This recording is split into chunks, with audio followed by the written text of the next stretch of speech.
नमस्कार, स्वागत है आपका वीर भारत न्यूज में और मैं हूं आपके साथ वैशाली।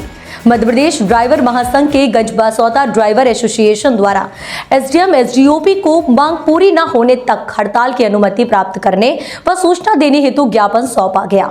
आज गंजबासौदा में ट्रक ड्राइवर एसोसिएशन द्वारा दिनांक 1 जनवरी 2024 से मांग पूरी न होने तक हड़ताल की अनुमति प्राप्त करने और सूचना देने हेतु एसडीएम एसडीओपी को ज्ञापन सौंपते हुए बताया।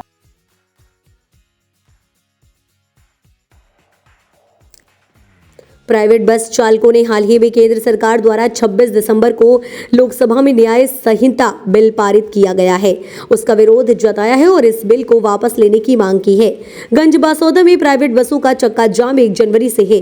चालकों की सुरक्षा को मद्देनजर रखते हुए यूनियन इसका विरोध कर रही है, क्योंकि इस बिल के लागू होने से देश भर के चालक बर्बाद हो जाएंगे। इस बिल में ये प्रावधान किया है कि वाहन चालक द्वारा घायल व्यक्ति को अस्पताल तक इलाज के लिए पहुंचाना होगा। अगर वाहन चालक द्वारा घायल व्यक्ति को अस्पताल तक नहीं पहुंचाया गया तो वाहन चालक को 10 साल की सजा व 10 लाख रुपए का जुर्माना होगा।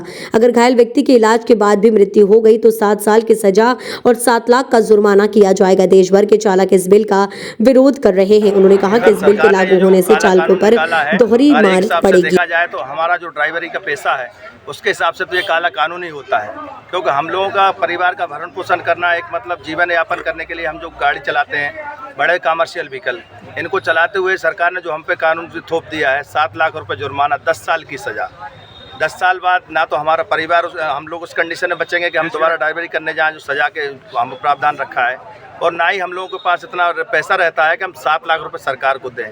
अगर इतना ही हमको करना है तो इससे छोड़ के हम कोई दूसरा कार्य कर लें। तो सरकार इस बात पर ध्यान दे कि क्या हमारा काम इतना जघन्य है कि इसको हमको इतनी कठोर सज़ा दी गई है। शासन ने अगर आपकी मांगों को माना नहीं तो अगला कदम क्या है? आने वाला अभी तो हमारा शांतिपूर्ण प्रदर्शन है। अगर हमें आगे स्थिति ऐसी आई तो हमें हो सकता है चक्का जाम की स्थिति भी हमें करना पड़े पैदा, क्योंकि जब तक पेट में दर्द होगा नहीं कोई हमारी सुनेगा नहीं। संशोधन में आप क्या चाहते हैं?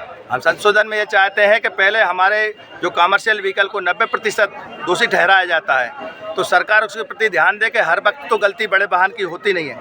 किसी भी कारण से एक हादसा होता है जो कह के नहीं आता और अनायास हो जाता है, लेकिन ज़्यादातर प्राय देखा गया है कि जब रोड पर चलते वक्त किसी भी कंडीशन में एक्सीडेंट होता है, छोटा वाहन साइड से किसी भी गलती से आया तो बड़े वाहन चालक की कोई गलती ना देखते हुए उसे भीड़ द्वारा इस तरीके से पीटा जाता है कि कोई उसने बहुत ही गलत काम किया है, और उसके भी सरकार ने हमको जो छोड़ा है कि भाई पहले घायल को अस्पताल पहुंचाए।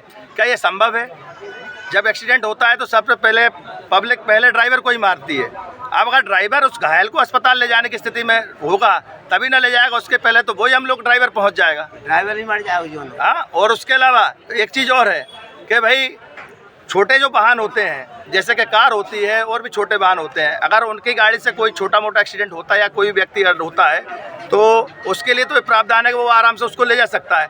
लेकिन हम लोगों के बड़े कमर्शियल व्हीकल अपने स्थिति में चलते भी रहते हैं, खड़े भी रहते हैं, खड़े भी रहने पर भी उन पर ही जुर्माना ठोका जाता है, उनको ही दोषी माना जाता है। क्या ये सही है? हम ड्राइवर लोग 24 घंटे जो दिन और रात मेहनत करते हैं अपने परिवार को पालने के लिए करते हैं, क्या हमारा इतना जघन्य अपराध है कि हमको इस तरीके से दोषी ठहराया जा रहा है और हम पे इतने कठोर कानून लगाया जा रहा है?